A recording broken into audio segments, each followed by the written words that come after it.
Hello, I'm Hannah, a 36-year-old high school teacher who has recently learned that I may inherit over $4 million.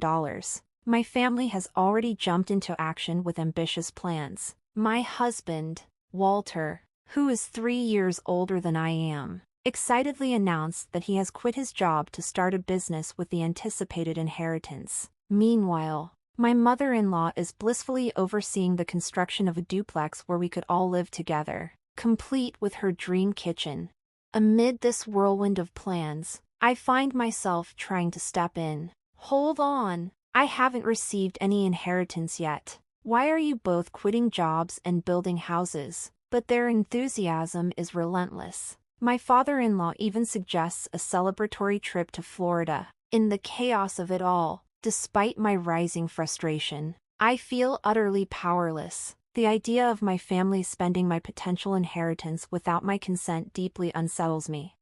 This all began a few months ago. Until then, my life had been a careful balance of teaching and raising my daughter, Samantha, who was born shortly after I married Walter. Today, I am visiting my hospitalized mother with Samantha in tow. "Oh, Grandma, it's been so long," Samantha beams, embracing her grandmother, who gently strokes her hair with a frail hand.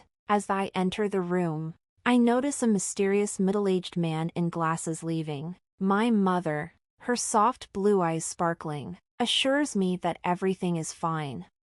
I reflect on my upbringing by my immigrant parents, who came from overseas to build a business. They raised me with love and a sense of financial security, instilling in me the values of education and hard work. After my father passed away, my mother's health began to decline, leading her to hand over the family business to a relative so she could focus on her recovery.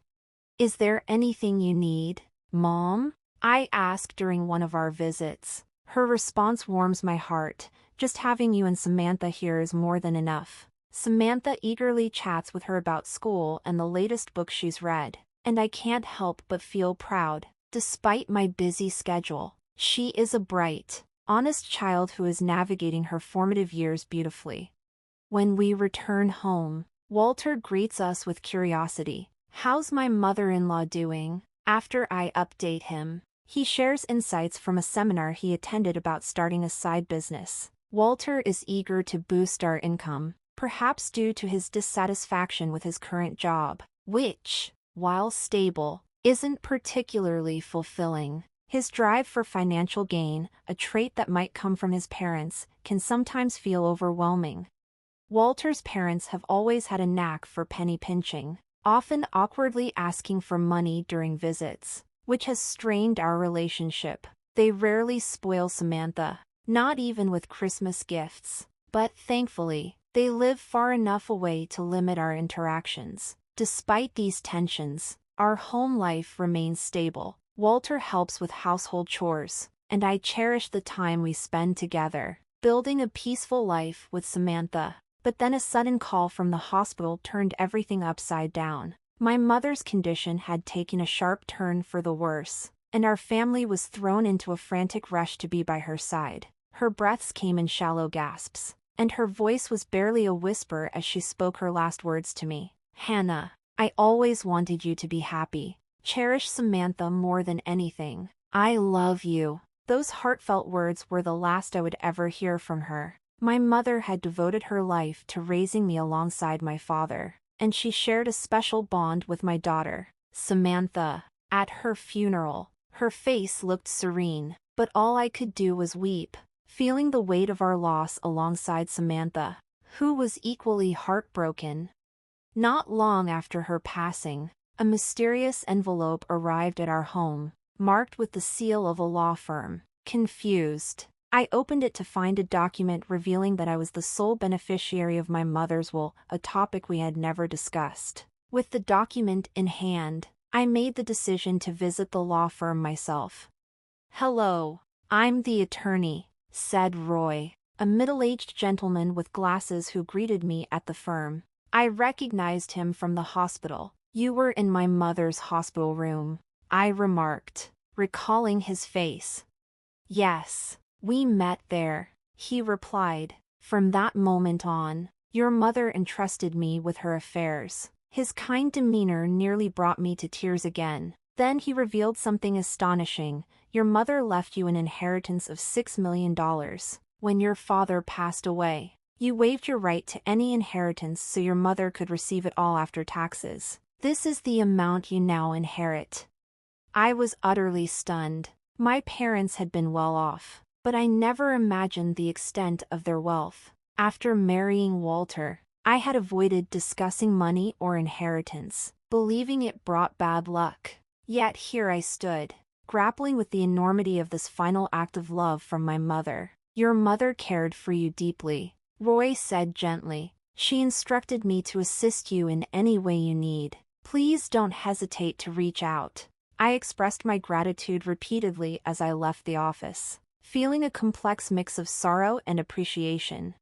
As time went on, the weight of the inheritance and my mother's enduring love lingered in my mind. Around the time of her 50-day memorial service, I grew increasingly troubled by my family's obsession with the money. Walter, aware of my family's wealth from when my father ran his successful business, began asking about the inheritance more frequently. Each time he brought it up, I, still wrapped in grief, urged him to drop the subject. He would oblige but soon return to it, unable to conceal his curiosity about the financial details. The tension escalated during the memorial service itself. My father-in-law, perhaps trying to be helpful, awkwardly raised the issue. Hannah, if you're worried about managing the inheritance, we're here to help. We've dealt with family inheritance issues before. It can get complicated, he offered. His well-meaning words felt hollow, especially considering his and my mother-in-law's usual lack of genuine support. For months after my mother's death, Walter's patience seemed to fray. He confronted me directly once again. Have you received your mother's inheritance yet? A wave of discomfort washed over me, prompting me to mislead him. The procedures are complicated. So not yet, I said. In truth, I had already secured the inheritance in a deposit box, following Roy's advice, but I felt it wise to keep this information to myself. Walter appeared unusually cheerful as he retreated to the bedroom, leaving me with a nagging sense of foreboding. The next day, as Samantha and I cleaned up after dinner, the doorbell rang. Samantha hurried to answer it. When Hannah looked from the kitchen, she saw her in-laws standing at the door with Walter, who had just returned from work. A wave of surprise and apprehension washed over her as she wondered what had brought them there. Suddenly, the atmosphere in the house grew tense. Sensing the unease, Samantha anxiously glanced at everyone before retreating to her room at Hannah's urging. Trying to maintain calm, Hannah asked, "What's happening here?" "We have something to celebrate today," her father-in-law exclaimed, his spirits high as he pulled a beer from the fridge. Her mother-in-law, matching his buoyant mood, chimed in with an airy tone. "You've inherited over $4 million, right? We've already started planning a duplex for all of us to live together. It even has the modern kitchen of my dreams." Stunned, Hannah struggled to process their words. "What are you talking about? I told you I haven't received any inheritance yet." Walter, wearing a look of satisfaction, revealed his plans. "I quit my job and decided to start a business using that inheritance," he said, assuming the money was already theirs to spend. Hannah felt her head spin as her family's assumptions piled on. "You've quit your job and you're building a house? We haven't received any inheritance yet. Why are you acting like it's a done deal?" Ignoring her protests, Walter and her mother-in-law only grew more enthusiastic, discussing plans for a trip to Florida before the duplex was completed. Then Walter, with a dismissive laugh, accused her of being stingy. "We've looked into it. You can't refuse an inheritance if you don't claim it within 4 months. So whether you've processed it or not, that money is yours." His logic was flawed, but he pressed on, fueled by misplaced certainty. "Considering the scale of my father's company, it has to be more than $4 million. We'll live comfortably, Just make sure you have the money ready for the duplex and my startup capital. Hannah felt trapped in a whirlwind of misunderstanding and expectation as the misguided enthusiasm and pressure from her husband and in-laws swirled around her. Though anger boiled within her, she couldn't bring herself to explode, especially with Samantha possibly overhearing from the next room. Needing to escape, she muttered, "I'm going outside for a bit." But her words were lost in their excited chatter about spending the inheritance. She left the house, stepping into the cool embrace of the night, feeling forgotten. At a hilltop park, a place steeped in memories of time spent with her mother, she found solace. There, amidst the solitude, she allowed herself to cry, stifling her sobs at the injustice of the situation and her family's exploitation of her emotions, their disregard for her feelings. The thought of divorce twisted in her mind. How could she upend Samantha's life? Her mother's parting words, "Take care of Samantha above all else," echoed in her heart, renewing her tears as she wept. A gentle voice unexpectedly addressed her, startling her. She looked up to find a stranger offering a sympathetic ear. Their conversation over the next few moments provided a sliver of comfort in her turmoil. 5 days later, Hannah summoned her resolve and met with her husband and in-laws in a private room at a local restaurant. "So you finally came back home. Did you withdraw the money?" they asked almost immediately. Ignoring the palpable tension, Walter added, "You shouldn't leave home without telling your husband." Ignoring their probing, Hannah reached into her bag and placed a document on the table. It was a completed divorce notice. "Walter, I want a divorce," she declared firmly. The room fell silent for a moment before her husband stammered, "What are you saying?" Panic flashed across his face, and her in-laws exchanged bewildered glances. "I can't do this anymore," Hannah continued, her voice steady despite the turmoil inside. Walter's face flushed with anger. "You're leaving us after getting the inheritance? You've changed because of the money. You miser. That's rich." Hannah snapped back, her patience finally breaking. "Ever since I received my mother's estate, you've been out of control, quitting your job, deciding we'd live with your parents, planning to build a duplex with our savings, all without even asking me. I've had enough." The confrontation marked a turning point as Hannah stood firm against the greed and manipulation that had come to define her relationship with Walter and his parents. While they discussed a potential trip to Florida, the tension escalated further. "Who is the one who changed when the money came in? I can't possibly stay with such people," Hannah asserted, her resolve unwavering. "Wait, you can't just divorce me like that," Walter protested, desperation creeping into his voice. His parents chimed in. "That's right. Our savings after marriage are shared property. Half of the inheritance belongs to Walter, no matter what." "That's correct. If it comes to that, we will take $4 million with us," they declared, their faces twisted with greed as they leaned closer to Hannah. Just as she was about to retort, the door to the private room slid open. "Dad, Grandpa, and Grandma should know better. The inheritance Mom received doesn't become shared property, right, Mr. Roy?" Samantha's voice cut through the tension as she entered the room, followed by Attorney Roy. "And who are you?" Walter demanded, his tone a mix of confusion and irritation. "I'm Attorney Roy. Hannah's mother entrusted me with this matter, and I've been advising Hannah," Roy explained as he and Samantha entered the room. A palpable silence descended as Walter looked visibly flustered. "That's all well and good, but," Walter stammered, trying to regain his composure, "the inheritance doesn't become shared property." "That's correct," Roy confirmed. "Inherited property from a deceased parent does not become shared property, nor is it subject to division in a divorce." "You've got to be kidding me. Is this a mistake?" Walter blurted out, disbelief lacing his voice. Amid the flustered responses from Walter and his parents, Hannah was taken aback by their blatant assumption that her inheritance was up for grabs.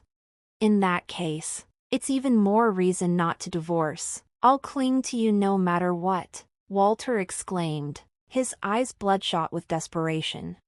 Stop it already, Samantha interjected firmly, her calm yet stern voice silencing the room. Since Mom suggested divorce, has Dad ever thought about Mom? Grandpa and Grandma only ever talked about money. They never once mentioned me. I can't consider such people family. Hannah looked at her daughter, her heart swelling with pride while aching from the bitter truths being unveiled. The room resonated with Samantha's words, underscoring the deep rift that had formed, driven by greed and misunderstanding. On the day Hannah felt overwhelmed by grief and frustration over her inheritance, it was Samantha who stood by her side. She had come running after Hannah, her words fueling her mother's resolve. Dad, Grandpa, and Grandma are out of line trying to take Grandma's legacy for themselves. Mom, I'm on your side. Let's fight this together. Heartened by her support, Hannah had contacted Roy to set up this crucial meeting. During the meeting, her husband and his parents attempted to sway Samantha. Samantha, it's not like that. Dad wants you to be happy, Walter pleaded. His parents added, you'd be happier living with us, wouldn't you? A child shouldn't interfere. Samantha, visibly frustrated by their words, stood her ground. I'm going with Mom. I can't bear to be with you anymore, she declared, turning away to avoid their pleading looks. Firmly, I supported her decision. We've made up our minds, Samantha and I will be leaving. Walter, his anger boiling over, shot back. Hey, I've never cheated. And you can't just force a divorce. I'll hire a lawyer. We'll get that money one way or another. At that moment, Roy interjected, his voice calm yet assertive. This situation isn't solely about the money, Walter. There are serious reasons to consider ending this marriage. You quit your job and used our household savings without consulting Hannah. You decided we should all live together, and now your daughter has expressed that she can't bear it. These are substantial points that can be argued. Roy continued, moreover, Samantha recorded everything you and your parents said about trying to claim Hannah's inheritance. That recording can serve as evidence in court.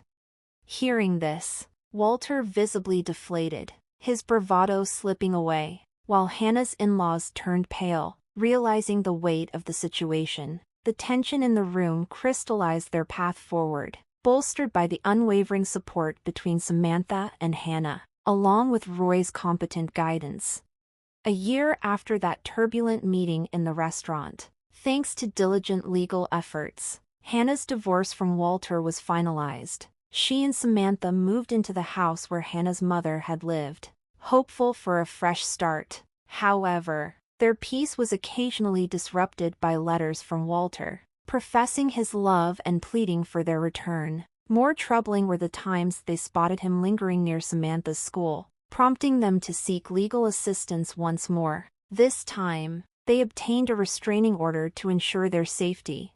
Life quieted down after that. Rumor had it that Walter and his parents followed through with their plans for a duplex, but fate wasn't kind to them. Hannah learned that her retired in-laws had to return to factory work, and Walter struggled to find employment, ultimately settling for manual labor. From what she heard through the neighborhood grapevine, the duplex had become a constant battleground of arguments, earning them an unfavorable reputation among their neighbors. In contrast, Hannah and Samantha thrived in their peaceful existence, leaning on each other for support through life's challenges. One day, Samantha expressed a desire to study abroad in the country where her grandmother had grown up. Seizing this as an opportunity to sever ties completely with their past and embrace a new beginning, Hannah decided they should move overseas. They used a portion of Hannah's mother's inheritance for this fresh start, a decision Hannah felt her mother would wholeheartedly support.